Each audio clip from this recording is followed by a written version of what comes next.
Ok សួស្តីបងប្អូនទាំងអស់គ្នាដែលកំពុងតែតាមដានទស្សនានៅវីដេអូមួយនេះបាទនៅក្នុងវីដេអូមួយនេះដែរគឺខ្ញុំនឹងធ្វើការបង្ហាញជាមួយទៅនឹង website មួយទៀតហើយអញ្ចឹងបងប្អូនមួយចំនួនគឺគាត់បានស្គាល់ហើយជាមួយទៅនឹង website ហ្នឹងបាទគឺ website ហ្នឹងគឺយើងធ្វើការ deposit ជាមួយវាណាគឺយើងធ្វើការវិនិយោគជាមួយវាឬក៏យើងអាចធ្វើការរកលុយជាមួយវា free ក៏បានដែរណាបងប្អូនគ្នាបាទអូខេចឹងមុននឹងទៅដល់ការបង្ហាញរបស់ខ្ញុំសូមបងប្អូនដែលមិនទាន់បានចុច Subscribe បងប្អូនជួយចុច Subscribe ម្នាក់មួយទៅនៅលើ Channel របស់ខ្ញុំបាទដើម្បីទទួលបាននៅវីដេអូថ្មីៗពាក់ព័ន្ធទៅនឹងការរកលុយណាអូខេចឹងឧទាហរណ៍ទៅដល់ការចុះឈ្មោះតែម្ដងបាទចឹងដូចបងប្អូនដែលកំពុងតែតាមដានទស្សនានៅវីដេអូមួយហ្នឹងចឹងបាទចឹងបងប្អូនកន្លែងមើលខាងក្រោមបាទកន្លែងសញ្ញាព្រួយនេះមកបងប្អូនកន្លែងមើលសញ្ញាព្រួយបងប្អូនចុចមកចុះមកក្រោមអញ្ចឹងបងប្អូននឹងឃើញពាក្យថា link សម្រាប់ចុះឈ្មោះណាអញ្ចឹងបងប្អូនចុចលើពាក្យថា link សម្រាប់ចុះឈ្មោះមកបងប្អូននៅគ្នាបាទអញ្ចឹងវានឹងនាំបងប្អូនចូលទៅកាន់ browser តែម្ដងបាទគឺបងប្អូនប្រើ browser Chrome ឬក៏ប្រើ browser អីគេគឺវានឹងនាំចូលទៅនឹងតែម្ដងបាទអញ្ចឹងមកដល់ត្រង់ចំណុចនេះគឺវាឲ្យយើងធ្វើការដាក់ជាមួយទៅនឹង login Gmail password ពីរដងបាទអញ្ចឹងការដាក់ឈ្មោះយើងចេះដាក់ឈ្មោះអីក៏បានដែរបាទអញ្ចឹងយើងដាក់ឈ្មោះមួយនឹងមកបាទឈ្មោះខាងលើលាបសម្រាប់ក្នុងការដាក់email បាទអញ្ចឹងយើង email ចង់ប្រាប់ថា email យើងដាក់ email មិនក៏បានដែរបងប្អូនគ្នាបាទគឺយើងចេះតែដាក់ទៅណាបងប្អូនគ្នាបាទសំខាន់កុំឲ្យតែ email មានគេប្រើណាអូខេអញ្ចឹង email វាមិនសំខាន់គឺវាមិនទាមទារឲ្យយើងធ្វើការverify in ទេបាទបើយើងទាមទារ verify ហ្នឹងទៅវាពិបាកណាបាទយើងចេះតែដាក់ទៅបងប្អូនគ្នាបាទហើយត្រង់ចំណុច password កន្លែងត្រង់ចំណុច password ហ្នឹងគឺជាកន្លែងដែលសំខាន់បំផុតណាបងប្អូនអ្នកគ្នាបាទកន្លែង password ហ្នឹងគឺជាកន្លែងសំខាន់ហើយនៅកន្លែង login ហ្នឹងគឺជាកន្លែងសំខាន់សម្រាប់បងប្អូនចូលទៅកាន់ការ login ចូលទៅក្នុងwebsite ហ្នឹងបងប្អូនអ្នកគ្នាបាទអញ្ចឹងយើងធ្វើការបំពេញទៅ password តែម្ដងបាទអូខេចឹងខ្ញុំសូមធ្វើការបំពេញ password បន្តិចសិនបងប្អូនអ្នកគ្នាបាទអូខេអញ្ចឹងខ្ញុំបានធ្វើការបំពេញ password រួចរាល់ហើយអញ្ចឹងខ្ញុំចុចលើពាក្យថា sign up តែម្ដងបងប្អូនអ្នកគ្នាបាទអូខេអញ្ចឹងធ្វើការរងចាំបន្តិចសិនបងប្អូនអ្នកគ្នាបាទអូខេអញ្ចឹងទទួលបានជោគជ័យហើយបងប្អូនអ្នកគ្នាបាទអញ្ចឹងត្រង់ចំណុចនេះគឺយើងទទួលបាន account មួយហើយបងប្អូនអ្នកគ្នាបាទគឺយើងទទួលបាន account ជាមួយនឹង website ហ្នឹងមួយហើយជាមួយអញ្ចឹងឈ្មោះនៅត្រង់ចំណុចនេះគឺឈ្មោះ Lida ត្រង់ចំណុចនេះបាទគឺឈ្មោះដែលខ្ញុំបានដាក់ណាបងប្អូនគ្នាបាទអញ្ចឹងមកដល់ត្រង់ចំណុចនេះបងប្អូនពិតជាឃើញហើយខ្ញុំនឹងធ្វើការបង្ហាញនៅត្រង់ចំណុចមួយបាទអញ្ចឹងបងប្អូនចូលមកកាន់កន្លែងត្រី3បាទអញ្ចឹងបងប្អូនចូលមកកាន់ banner បាទកន្លែង banner នេះបាទកន្លែង banner នេះដូចសម្រាប់បងប្អូនដែលគាត់ធ្វើការ review នៅក្នុង YouTube ណាដូច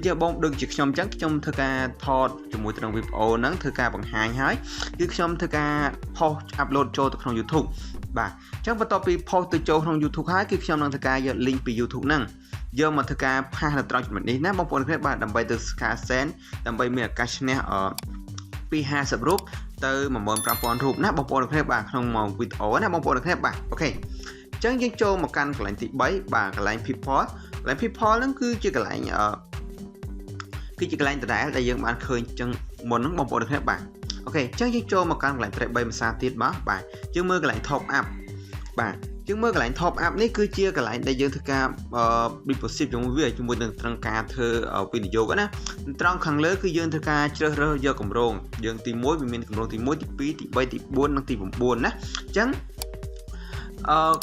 ចំពោះគម្រោងទី1គឺយើងធ្វើការអាចវិនិយោគជាមួយវាបានចាប់ពី100រូបណាបងប្អូនគ្នាបាទ100រូបឡើងទៅគឺយើងរយៈពេល67ម៉ោងគឺយើងទទួលបាន 30% ក្នុងការវិនិយោគណាបងប្អូនគ្នាបាទអញ្ចឹងខ្ញុំធ្វើការ recommend ទៅដល់ពុកម៉ែបងប្អូនទាំងគ្នាគឺយើងធ្វើការវិនិយោគត្រឹមតែ100រូបបានហើយបងប្អូនគ្នាបាទជាមួយទៅនឹង website មួយនេះបាទគឺដោយសារ website មួយនេះគឺខ្ញុំលេងមកច្រើនដែរបាទហើយចំពោះបងប្អូនដែលលេងជាមួយ website ត្រូវតែហ៊ានប្រឈមមុខជាមួយទៅនឹងខាតហើយនឹងចំណេញបាទគឺវាមានខាតមានចំណេញនៅក្នុងជាមួយទៅក្នុង website ណាអូខេអញ្ចឹងមកដល់ត្រង់ចំណុចនេះកន្លែងខាងក្រោមទី2នេះមកបាទអញ្ចឹងវាឲ្យយើងធ្វើការតើយើងធ្វើការ process លុយនឹងតាមប្រភេទអីគឺយើងធ្វើការប្រភេទ process តាមរយៈ Visa card Payear QI W Payear បាទអញ្ចឹងយើងយក Payear មកបាទអញ្ចឹងយើងធ្វើការដាក់នៅ100រូបបាទយើងដាក់100រូបបន្ទាប់មកយើងចុចលើត្រង់ចំណុចនេះមកបាទអញ្ចឹងវានឹងនាំយើងមកកាន់ជាទម្រង់បែបនេះបាទអញ្ចឹងរំទ្រង់បែបនេះបងប្អូនចុចទៅតាមគេទៅបាទបងប្អូនគាត់ចុចតាមគេទៅគឺវានឹងនាំបងប្អូនឲ្យយើងការដាក់ វិនិយោគឯណាបងប្អូនគ្នាបាទគឺវានឹងនាំឲ្យបងប្អូនធ្វើការទៅពីការវិនិយោគបាទអញ្ចឹងខ្ញុំសូមមិនធ្វើការបង្ហាញទេនៅត្រង់ចំណុចនេះណាបងប្អូនគ្នាបាទគឺខ្ញុំមិនធ្វើការវិនិយោគទេបាទអូខេអញ្ចឹងយើងចូលមកកាន់ទី3បាទអញ្ចឹងយើងមើលកន្លែងនេះកន្លែងខាត់នេះកន្លែងទី3មកបាទកន្លែងទី3ចូលកន្លែងទី3នេះមកបាទអញ្ចឹងមកដល់ត្រង់ចំណុចនេះគឺយើងគឺជាកន្លែងដែលយើងដកលុយណាបងប្អូនគ្នាបាទគឺជាកន្លែងដែលយើងដកលុយបាទអញ្ចឹងនៅត្រង់ចំណុចនេះដោយសារតែយើងមិនទាន់បានធ្វើការ select ជាមួយទៅនឹង wallet ណាអញ្ចឹងបើសិនជាបងប្អូនមានធ្វើការ select ជាមួយទៅនឹង wallet ហើយគឺយើងចូលមកកាន់ trade 3ហ្នឹងគឺវានឹងចេញទៅជា wallet pay year របស់យើងណាបងប្អូនគ្នាបាទអញ្ចឹងយើងចូលមកកាន់ trade 3ម្សិលទៀតដើម្បីមើលឲ្យអស់ណាបាទអញ្ចឹងមកដល់ត្រង់ចំណុចនេះដើម្បីធ្វើការដាក់ជាមួយនឹង wallet របស់យើងដូចជា account pay year របស់យើងណាបងប្អូនគ្នាបាទយើងចូលមកកាន់ setting នៅខាងក្រោមគេបាទ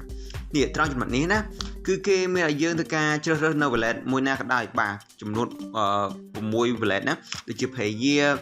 frame money ឬក៏អីគេ bitcoin អីផ្សេងណាអញ្ចឹងបើសិនជាបងប្អូន select ត្រង់ចំណុចហ្នឹង wallet ណាមួយណាដូចថា12000បងប្អូនហើយបន្ទាប់ពីបងប្អូនដាក់ហើយបងប្អូនចុចលើត្រង់ចំណុចនេះលើពាក្យថា sell ហ្នឹងមកគឺនៅត្រង់ចំណុចនេះគឺវានឹងមាន wallet មួយឲ្យយើងឃើញនៅត្រង់ចំណុចនេះណាបងប្អូនគ្នាបាទជាមួយនឹង website មួយហ្នឹងគឺវាមិនពិបាកអីក្នុងការលេងទេព្រោះតែបងប្អូនធ្វើការ deposit ជាមួយវាជាមួយធ្វើការដាក់លុយឬក៏ធ្វើការរក free ជាមួយវាដោយគ្រាន់តែធ្វើការ review វីដេអូ post ក្នុង YouTube តែប៉ុណ្ណោះបាទអូខេអញ្ចឹងដូចជាអត់មានអីធ្វើការបង្ហាញទៅដល់បងប្អូនទេដោយសារតែ website មួយនេះគឺវាជា website ដែលចេញមកយូរហើយបាទចេញមកយូរតែវាមានការ update រហូតដូរឈ្មោះរហូតណាបងប្អូនគ្នាបាទសម្រាប់បងប្អូនដែលគាត់